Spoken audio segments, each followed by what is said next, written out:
Hey everybody, what's up? It's me, Antonio. Welcome to another episode of Talk with Antonio. And before I get started, I want to apologize. I did actually load up my new episode for today's in my podcast, but something happened and I couldn't upload the episode. And I did it. I edited. I recorded last night. I edited today in the morning, and when I tried to upload it, I was like, what the hell? And nothing. Then I went to work. I came back because work was kind of slow today. And I came back and I found out there was a corrupted file. But I was like, okay, shit happens, shit happens. And then at the same time, you know what? I'm kind of glad this happened because last night when I recorded, I was not in the right state of mind because yesterday while working, it was so fucking hot. Because I worked in the west part of the San Fernando Valley, and my goodness, it was fucking hot as fuck. Believe me, ladies and gentlemen. And I was like, oh no, get me the fuck out of here. And I don't know if even though I drank water, I drank Gatorades, like there was no drank if it was like there was no tomorrow. And I came back, I recorded, I edited in the morning, and nothing. And when I came back, I found out it was a corrupted file. Like I said, and I said before, maybe the system did a huge favor because I listened to the episode and it was like, nah, it wasn't good for me. So today's episode is gonna be about the rise and fall of Twitter. Oh my God, what has happened to my favorite social media page?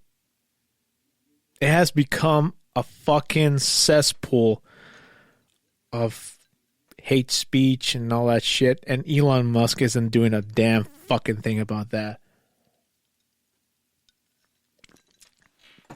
And it's been rising ever since Elon bought Twitter.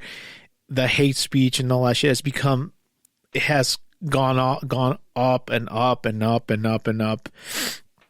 And it's because this guy allows it. He coddles that behavior. And these other people who are right-wing nuts who are spewing stupid shit like that, and this guy allows it to happen, But before it was bought out by this guy, I was doing a little bit of research. It says here's an article. It says, Twitter is now owned by Elon Musk. Here's a brief history from the app's founding in 2006 to the present.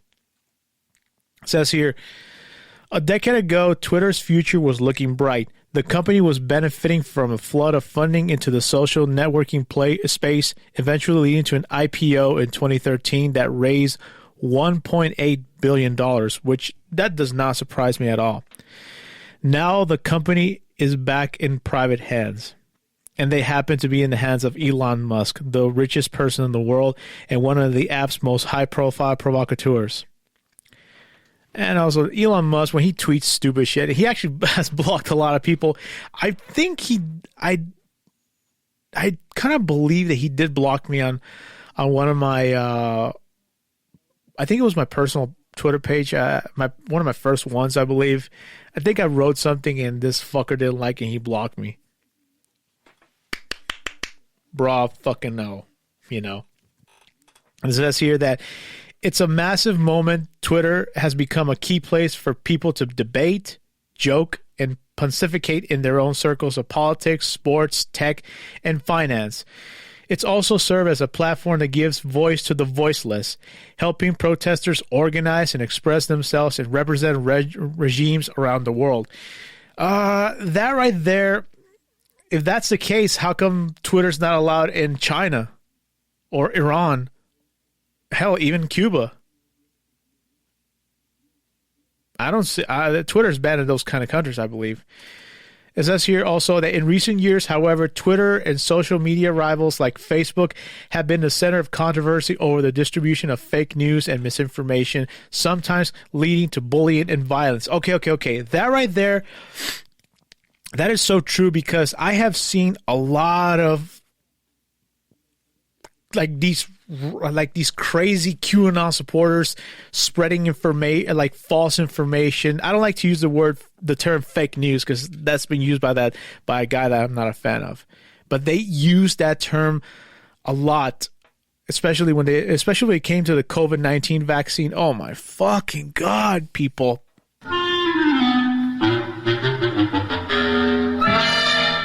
And it's still going on right now, ladies and gentlemen. I saw a guy saying that Robert F. Kennedy Jr., don't even get me started with that guy. That guy is spreading a lot of misinformation on Twitter. And I've seen his tweets, Jesus Christ, on a taxi cab. Ugh. And another one, and this is the one lady that they should like muzzle her, if you ask me. Marjorie Taylor Greene. Jesus fucking Christ. That lady, I would consider her the female version of Donald Trump because all she ever does is go on Twitter and say stupid shit on her account, not her personal account with the blue verified check. I believe it's the one that she uses. It has a gray verified check that's for the official government use. And she says all the time that they should impeach Biden, impeach Mayorkas, impeach Garland, impeach. That's all she ever has in her fucking mouth. All the fucking time. And she uses the government page to promote her conspiracy theories and such. And a lot of misinformation about the COVID-19 vaccine, you know. Now, bullying. It says here leading to bullying and violence. I've seen a lot of bullying in Twitter, believe me. It's kind of scary because they go so far as to make death threats, and that falls in the category of violence. What would you say if someone says something that's like the opposite of what this other person is saying, that they resort to violence, say that they even resort to death threats? That right there is totally fucked up if you ask me. Okay. It says here that investors had grown concern about Twitter as a business. The company was generally unprofitable, struggled to keep pace with Google and Facebook, and often killed popular products with no real explanation. Right there, I don't have a comment about that, you know. What follows is a brief history of Twitter, which, despite its many flaws, is one of the most iconic companies to come out of Silicon Valley in the past 20 years. It says here, in 2006, in March, Jack Dorsey, Noah Glass, Biz Stone, and Evan Williams created Twitter, which was originally a side project stemming from the podcasting tool Odeo. That month, Dorsey would send the first tweet that read, and I quote, just setting up my TWTTR. I don't know what was like Twitter. I guess he was trying to pronounce. They even have a clip here, like a screenshot of it. It says, just setting up my TWTTR on March 21st, 2006 at 12:50 p.m. And it says here in 2007, in July, Twitter received a $100,000 Series A funding round led by Union Square Ventures. The app's popularity started to explode after being heavily promoted by the tech community during the annual South by Southwest conference. Okay, that right there, I really don't know much, people, because I didn't even have Twitter back then. I mean, I did hear people talk about it because back then in 06, I had MySpace, which was still popular at that time. Facebook hadn't come out yet, if I believe. Correct me if I'm wrong. But I do remember a friend of mine saying back then, he said, do you know what, do you have a Twitter? And I was like, what the fuck is that? Because I didn't even know what Twitter was, because all I had was MySpace at that time. And then in the year of 2008, Jack Dorsey stepped down as CEO in October and was replaced by Williams. According to the book Hatching Twitter by journalist Nick Bilton, Twitter's board fired Dorsey over concerns about the executive's management style and public boastings. You know what that reminds me of right there? It's like what happened to the late Steve Jobs. because Steve Jobs, he founded and created Apple. And what happened? The board of directors fired him. And Apple was on the verge of bankruptcy back in late 1997, because I do remember hearing that Apple was not doing well at that time. And that's when they brought back Steve Jobs. And the rest, as they say, is history. But when I saw that right now, it reminds me exactly as to what happened to Steve Jobs and Apple. But it says here that in 2009, Twitter's popularity continued to soar, leading to a high-profile appearance from Williams on Oprah Winfrey's talk show alongside celebrity Ashton Kutcher. Kutcher would go on also write about Williams and Stone as a part of, quote, Time Magazine's 100 issue. Twitter was now a mainstream phenomenon. I did have Twitter like around maybe, I don't remember the exact year or month that I still have Twitter. But when I saw it, I didn't really understand it. Like, what the fuck was retweets? What the fuck was liking tweets and all that stuff? And it was like kind of like a microblogging website, if you can call it that is. Correct me if I'm wrong. But back then the likes was not did not use a heart. It used a star, if I remember. And then the retweets, like I said, I did have one, but I didn't really understand it at first. But little by little, it grew on me.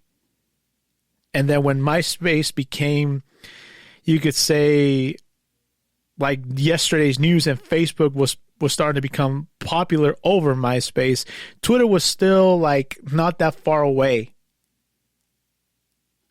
But you know, like I said, I don't remember the exact year I had my very first Twitter account, but I started to use it, and it started to become pretty fun. Other celebrities started joining, like Mark Hamill, corporations, other celebrities, etc. It was starting to become pretty popular at this time. 2010, Twitter reached space with NASA astronaut Timothy Creamer sending the first tweet live from outer orbit. Behind the scenes, however, management woes continue with Williams stepping down as CEO, replaced by operating chief Dick Costolo. That's something I did not know about. Okay, 2011. Twitter became an essential social media tool used during the Arab Spring, the wave of anti-governmental protests throughout Egypt, Libya, and Tunisia. That is something I kind of do remember. It also says here, protesters used the site to post reports and to organize. As the Pew Research Center noted, Twitter's role in, quote, disseminating breaking news and was not, quote, limited to Arab uprisings, the death of Arab uprisings. The death of Whitney Houston, for example, was announced on Twitter 55 minutes prior to AP confirming the story. But the other thing it doesn't mention here is that Twitter's page crashed back in 2009 when Michael Jackson passed away. How can I not mention that right here? I do remember when Twitter was still around, was becoming like pretty well known. When Michael Jackson died, the page crashed when the news exploded. But that right here where it says about the death of Whitney Houston, that's kind of like, wow. And anyhow, 2012, Twitter's reach expanded to 200 million active users. President Barack Obama used the, quote, platform to declare victory publicly in the 2012 U.S. presidential election with a tweet that was viewed approximately 25 million times on our platform and widely distributed offline in print and broadcast media, according to corporate filings. Hey, man, President Obama, he's the fucking man. 2013. Twitter went public in November. The combined wealth of Williams, Dorsey, and Costolo hit roughly $4 billion. Holy fuck balls. And this is what they say, and I quote, I think we've got a tremendous set of thoughts and strategies to increase the slope of our growth curve, Costolo said at CNBC at the time. I would consider some of them tactics, some of them broader strategies in service of doing what I refer to as the bridge gap between the massive awareness of Twitter and deep engagement of the platform. That was back in 2013. Oh, man. 2014. Slowing user growth led to several stock drops and analyst downgrades. Twitter also deemed 2014 year of the selfie. They do have a point in that. I'm not going to lie to you. In 2015, it says here that compared to rivals like Google, Facebook, and even LinkedIn, Twitter was starting to look like the run of the internet litter. Well, that's something I do agree with. Twitter was starting to become well known. Twitter was still unprofitable as its ad business struggled mightily against its larger competitors. Dorsey would also return as CEO of the company that year while maintaining the top job at his other company, Square, now Block. That's exactly what I've said earlier. They fired the late Steve Jobs from Apple, and the company was not doing well. What did they do? They brought him back, and the rest is history. And when they brought back Jack Dorsey, the company continued to do much better, you know? It says here that 2016, rumors began circulating that Twitter was looking to be acquired with Salesforce as the potential suitor. Meanwhile, Twitter and Facebook were criticized for their role in letting prominent users like Donald Trump, who would win the U.S. presidential election that year, spread misleading information without consequences. And that's something that I did notice a lot. Donald Trump, back in like when President Obama was president at that time, before he became this fucker, ran and won. This guy began to say stupid shit. I do remember one in particular, and I quote: "This is what Trump said: gas prices are high. Fire Obama." And I believe it was I don't know what year was it. The Dow went down certain points, and that's when he started saying that they should begin impeachment proceedings against Obama. I'm like, this fucker, he doesn't even fucking shut up.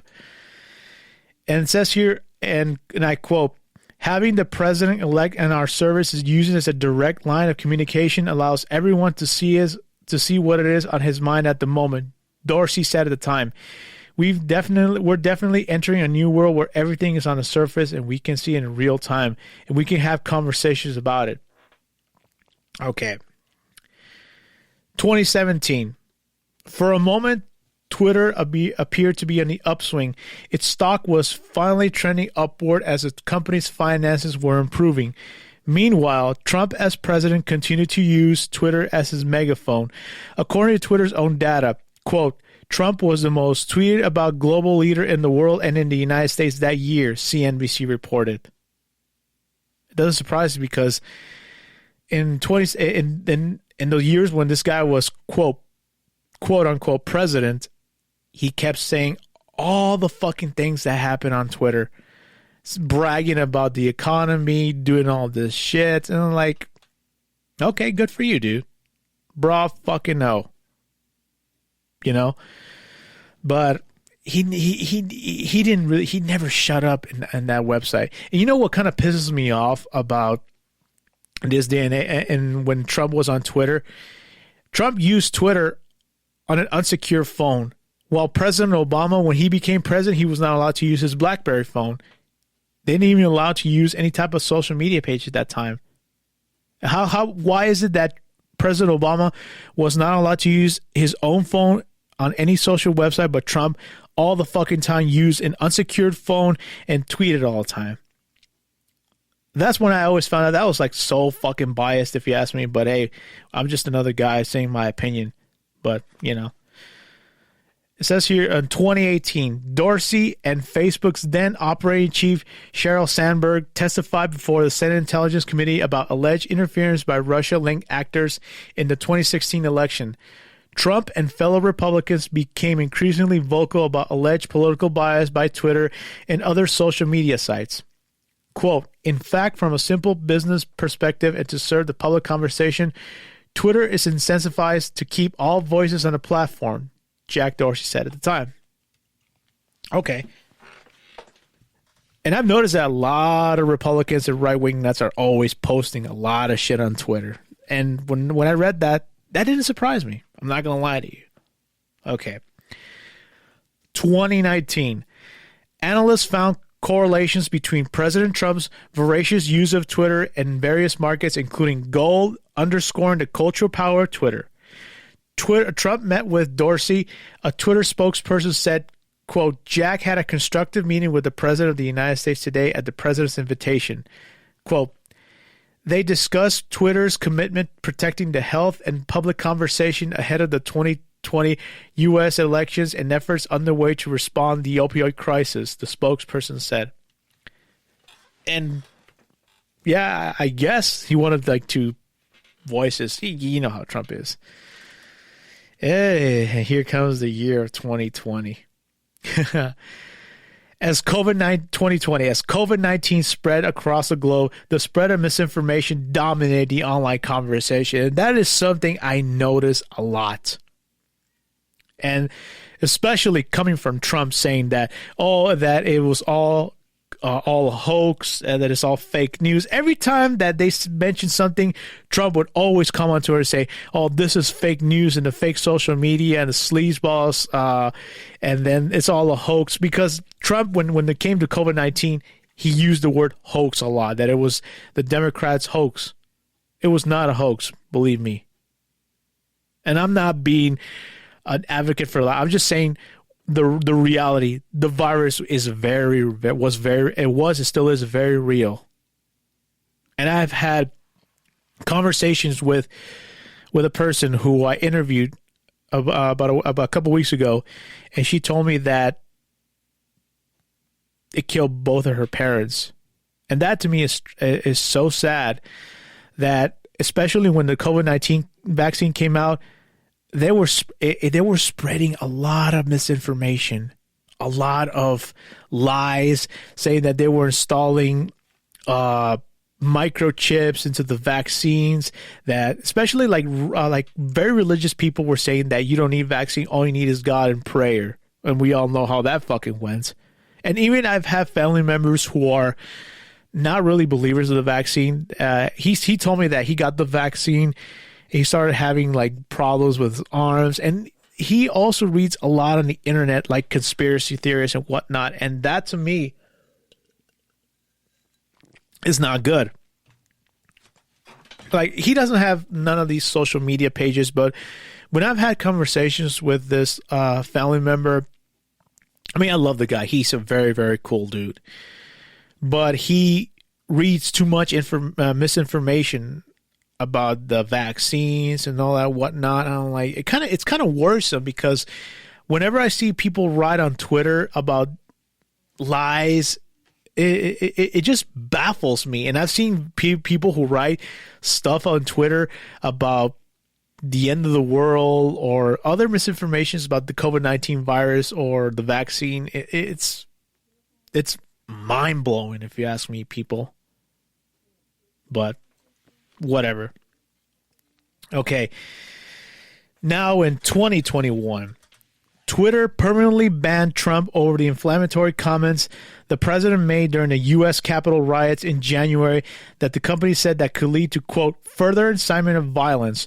Trump will allege that Twitter workers, quote, coordinated with the Democrats and the radical left in removing my account from the platform to silence me. No. That's when that dude is dead wrong. Obviously, people there's other like Republicans who say that this was made up by Antifa. I know who wrote that. This was not like hell. Even some Republicans, people who are correct Republicans, were saying that what this dude did was wrong, and he said that they could silence him. Trump had the power to control these people. What happened with the riots in January 6th, but he didn't. He wanted that shit to happen. You know? And it says here, later, Dorsey suddenly stepped down as CEO and was replaced by Parag Agrawal, the company's chief technology officer. I guess, and they permanently banned Trump. He was suspended. I'll get into that later on. It says here now in 2022, Elon Musk took over Twitter after protracted legal spat that would have culminated this week in a trial at Delaware's Court of Chancery. The Tesla CEO agreed in April to pay $44 billion for Twitter, but then attempted to renege on the deal. He actually went back, because I do remember hearing that this dude wanted to buy Twitter But then he kind of went back on his word. He didn't want to do it anymore. There was court legal battles and all that stuff. And on my other, I think it was my third account, which got suspended. I'll get into details some other time about that. That's when they were going to go to court, and I said, shit just got real. It says here that he changed course and opted to proceed, walking into the company's San Francisco office on Wednesday where was appeared to be a porcelain bathroom sink in his hands. End quote. Entering Twitter HQ, let that sink in, he tweeted, with a video of his entrance. Musk immediately began making changes, firing Agrawal, finance head Ned Segal, and head of policy Via Goodall. This guy, when he bought Twitter, a lot of things happened. A lot of things happened on Twitter that, to me, that's why I say the rise and fall of Twitter. Because when it first started, it could have become much bigger, but I don't know why they decided to sell Twitter, which I'll never know. Only the people, the powers to be and the higher ups know why they did that. And when this guy bought it, it has become a cesspool for hate speech and whatnot, and I'll show you right now. Hate speech rise on Twitter is unprecedented, researchers find. Problematic content and formerly barred accounts have increased sharply in the short time since Elon Musk took over, researchers said. And this is something that I noticed immediately. When this guy bought Twitter and made a lot of changes, the first thing he did, he even said on the interview that it was stupid. It was done to do that. He brought back Donald Trump on the platform. But Donald Trump has yet to use Twitter ever since Elon Musk bought it. But I guess Trump hasn't used his Twitter account because Donald Trump to me is is a dude who will hold a grudge if you turn on him or even say like one little small negative comment about him, that he will hold a grudge against that. And I'll give you an example. Elon Musk said once upon a time that in regards to Donald Trump, he said that it's time for him to ride into the sunshine. That's all Elon Musk said. And Trump took it up the ass, and he has held a grudge against Elon because of that. And he has yet to return to Twitter, which, good riddance. Twitter doesn't need that fucking shithead back, that orange shithead back on the platform. He has his own Truth Social. He says all the stupid shit he wants. Let him stay there. He doesn't need to come back on Twitter. But I've noticed a lot of things that has happened ever since this guy bought Twitter. It says here that before Elon Musk bought Twitter, slurs against Black Americans showed up on a social media service on an average of 1,282 times a day. After the billionaire became Twitter's owner, they jumped to 3,876 times a day, which is I've seen it a lot. And another thing, it says that slurs against gay men appear on Twitter 2,506 times a day on average. And I've seen the people write that gay slur, which I'm not going to say, a lot. Before this is what happened before Elon Musk took it over. Afterwards, they rose from 3,964 times a day. Can you fucking believe that? That is fucking unacceptable, because Elon Musk coddles that, he coddles that behavior. He says no, but he fucking allows that shit to happen. He doesn't do a damn thing, Okay, and another one. Anti-Semitic posts referring to Jews or Judaism soared more than 61% into the 2 weeks after Mr. Musk acquired the site. Ugh, that does not surprise me at all. These findings from the Center for Countering Digital Hate, the Anti-Defamation League, and other groups that study online platforms and provide the most comprehensive picture to date of how conversations on Twitter have changed since Mr. Musk completed his $44 billion deal for the company in late October. While the numbers are relatively small, researchers say the increases were atypically high. And, I've seen a lot. I've been targeted of racist slurs on Twitter a lot. And what do? I just block them and just mute them. They can say all the shit they want, but it's just like, why does Elon Musk allow that shit to happen? But if someone claps back at them, they automatically say that your page has been compromised. You will not allowed to tweet X amount of hours or X amount of days. And I have noticed that, which I personally think is totally unfair. But hey, that's just me. It also says here that the shift in speech is just the tip of a set of changes on the service under Mr. Musk. Accounts that Twitter used to regularly remove, such as those that identify as part of the Islamic State, which were banned after U.S. government classified ISIS as a terror group, have come roaring back, and I've seen that a lot. Accounts associated with QAnon, a vast far-right conspiracy theory, have paid and received verified status on Twitter, giving them a sheen of legitimacy. And that is something I've noticed because a lot of QAnon nut jobs are on Twitter. One of them is fucking Jim Caviezel because he's been spreading a lot of conspiracy theories that I just fucking find laughable. Another one is I saw a video of this guy wearing a John F. Kennedy. It was a long sleeve shirt. It had Trump, it had President Kennedy, and John F. Kennedy Jr. And I saw it was like Kennedy Jr. was president, and I think it was Kennedy Sr. said senior's president right now. I'm like, what the fuck? I was like, they need their meds. Whenever every time I saw that, I rewind it over and over. And I was like, senior is president right now? That's what I think. It says here that these changes are alarming, researchers said, adding that they have never seen such a sharp increase in hate speech, problematic content, and formerly banned accounts in such a short period on the mainstream social media platform. It used to be public. Now this guy made it private again. A lot of batshit crazy things have happened on that website. And I quote, Elon Musk set up bat signal to every kind of racist, misogynist, and homophobe that Twitter was open for business, said Imran Ahmed, the chief executive center for counterfeit and digital hate. They have reached accordingly. And it says here they show a picture. It says Mr. Musk's changes include allowing former President Donald J. Trump back on Twitter, which has barred him for tweets that could incite violence, but this fucker has yet to use it. So he's not going to come back to Twitter. Mr. Musk, who did not respond to a request for a comment, has been vocal about being a, quote, free speech absolutist.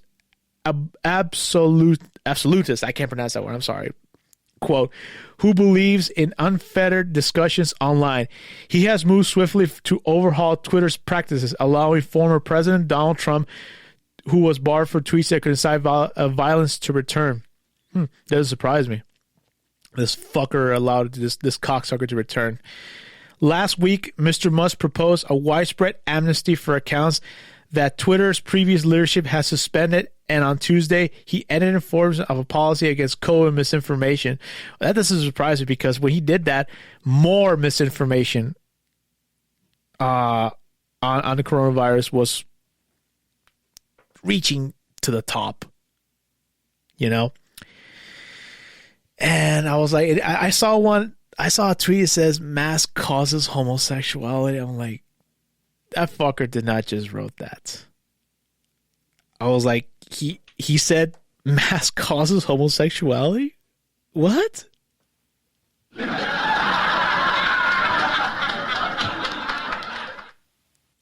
I swear, that guy who wrote that shit, I wish I could go up and slap him in the face for saying such stupid shit like that.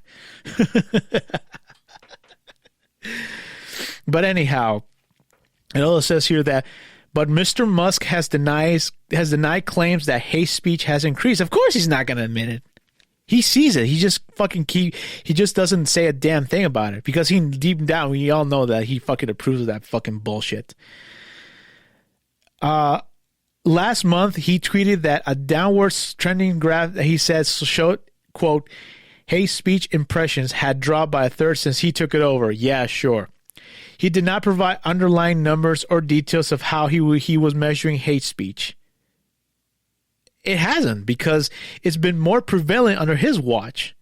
It says here that on Thursday, Mr. Musk said the account of Kanye West, which was restricted for a spell in October, became of an anti-Semitic tweet, would be suspended indefinitely after a rapper known as Ye tweeted an image of a swastika inside a Star of David. Oh, and then Kanye was trashing Elon Musk, and Elon Musk just was, okay, you're fucking banned. And even though this is an old article, I'm just reading what I think of what's going on with Twitter. On Friday, Mr. Musk said Twitter would publish, quote, hate speech impressions every week and agreed with a tweet that hate speech spiked last week because of Ye's anti-Semitic post. That I don't know. Changes in Twitter content not only have social implications, but also affect the company's bottom line. Advertisers, which have provided 90% of Twitter's revenue, have reduced their spending on the platform as they wait to see how it will fare under Mr. Musk. Some have said that they are concerned that the quality discussions on the platform will suffer. And I mean, I love using Twitter. That's like the only social media page that I have, but it has become it's become a cesspool for racists, for right-wing nuts, QAnon supporters, spreading all this misinformation, which I do not agree with. It also says here that Twitter sought to reassure advertisers about its commitment to online safety. Brand safety is only possible when human safety is our top priority, the company wrote in a blog post. All this remains true today. The appeal to advertisers coincided with a meeting between Mr. Musk and Thierry Breton, the digital chief of European Union, which they discussed content moderation and regulation. According to EU spokesperson, Mr. Breton has pressed Mr. Musk to comply with the Digital Services Act, a European law that requires social platforms to reduce online harm or face fines and other penalties. Mr. Breton plans to visit Twitter's San Francisco headquarters early in the next year to perform, quote, stress tests of its ability to moderate content and combat disinformation, the spokesman said. I have yet to see anything about that. That's all I'll say. Twitter itself, researchers have said the increase of hate speech, anti-Semitic posts, and other troubling content had begun before Mr. Musk loosened the service's content rules. That suggested that a further surge will be coming, they say. And it's funny how they say, oh, it was prevalent before Elon Musk took it over. Yes, we all know that. But it became worse under this guy's watch. And right now, Twitter, I mean, I remember reading the part where it says that they will do an amnesty for bringing back other accounts. I try to get my old account back. I have still yet to get it. Have gotten a response from that yet. I just forgot about that. And I did get this current page right now, what I have on Twitter, Talk with Antonio. It was suspended, but now I have to be a good boy because I won't piss off racists or right-wing nuts if I say something back to them that I'll get suspended by Twitter, Because if I do clap back against those fuckers, they will suspend me. And I've read today on Yahoo, this article came out at 9:59 a.m. I'm sorry, but it's an article by Carissa Bell. And I quote, Elon Musk is rebranding Twitter to X and killing the bird logo. It's the end of an era for the Bird app. Well, what can I say? It sucks because I have known Twitter as Twitter. So what's this fucker gonna rename it now? It says here that Elon Musk rebrand of Twitter seems to be underway. In a series of late night tweets Saturday, Musk shared that the company's famous bird logo and name will soon be no more. The company, it seems, will be simply known as X. Quote, Elon said, and soon we shall bid adieu to the Twitter brand and gradually all the birds, he tweeted. He later said in a Twitter space that the Twitter logo would be changed Sunday. It should have been done a long time ago. Sorry it took so long, he said. What happened was, this is just my opinion. I even commented to one of my loved ones. Basically, Elon Musk is trying to get rid of something he did not create. Yes, he founded Tesla and SpaceX. Good for him. But Twitter is something he did not create. So right now he's erasing everything.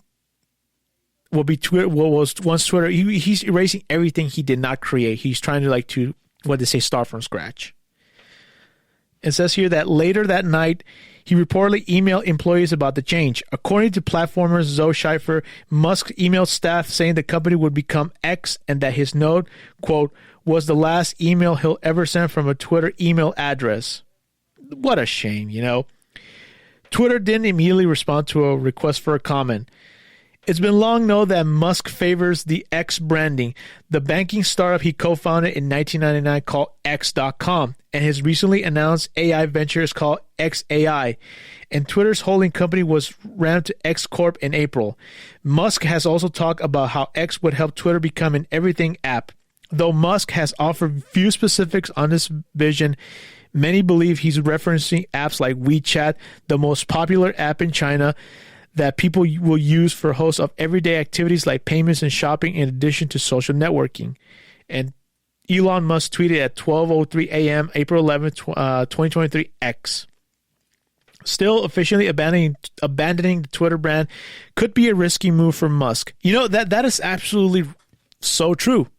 Okay, once he gets rid of the bird logo and Twitter name, X, what the fuck are people going to know about that shit,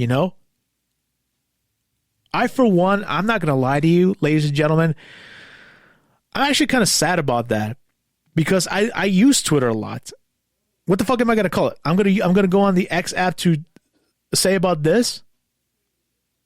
What's up with that, I don't know. Okay, look, I'll give Elon Musk credit. He's good. He founded Tesla, a very successful brand of electric automobiles. Good for him. He founded SpaceX. Good for him.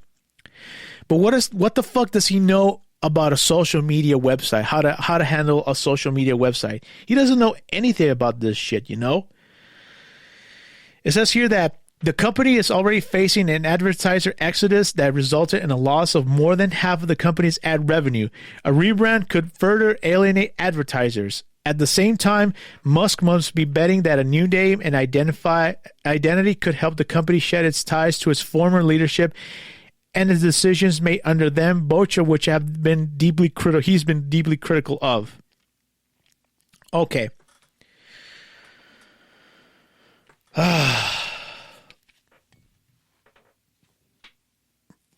That to me is like I said, the rise and fall of Twitter. What will happen right now, people? I mean, I don't know. Is it right now I'm trying to rack my brain thinking about that.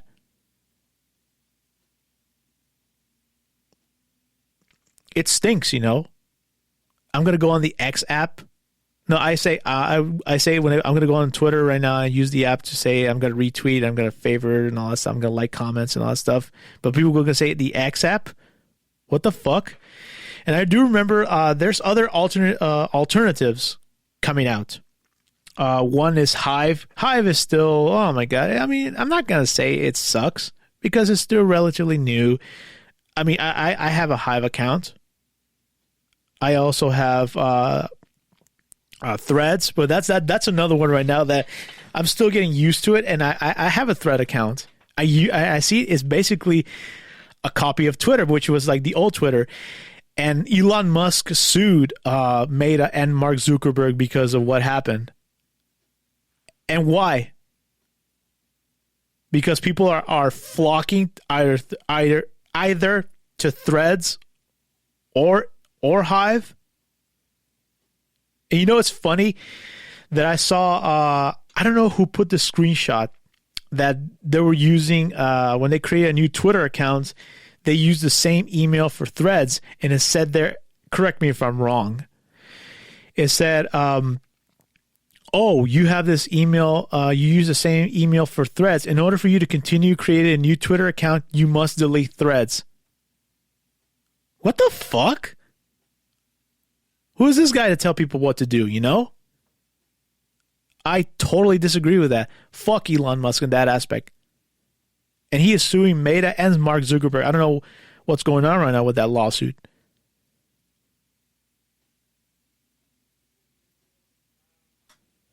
And there's another one. It's still on in beta testing. Blue Sky. That's another one that Jack Dorsey founded while he was with Twitter at that time. I have still yet. It's still in beta mode. I've signed up, and I still have not gotten a code yet.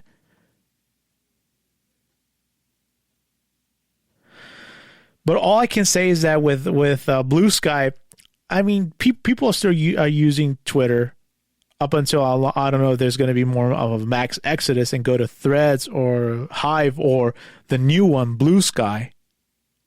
I'm still waiting for that one. But in conclusion, Twitter for me has fallen from grace a lot ever since this guy took it over. And it sucks because I love this website. And sorry if I keep repeating the same thing over and over, but X, it just doesn't sound right, ladies and gentlemen. I don't like that, you know? But I'm just another guy just saying my opinion about that. I don't know what y'all think about. If y'all have, some of you who listen have Twitter or don't. Yeah, but that's all I have to say about Twitter, and it sucks because it used to be it still is one of my favorites. It's just not the same as it was when it first started. But yeah, well, that pretty much wraps up for this episode. But before I close this episode, I want to say something that it kind of has like a little bit lit a fire in me yesterday.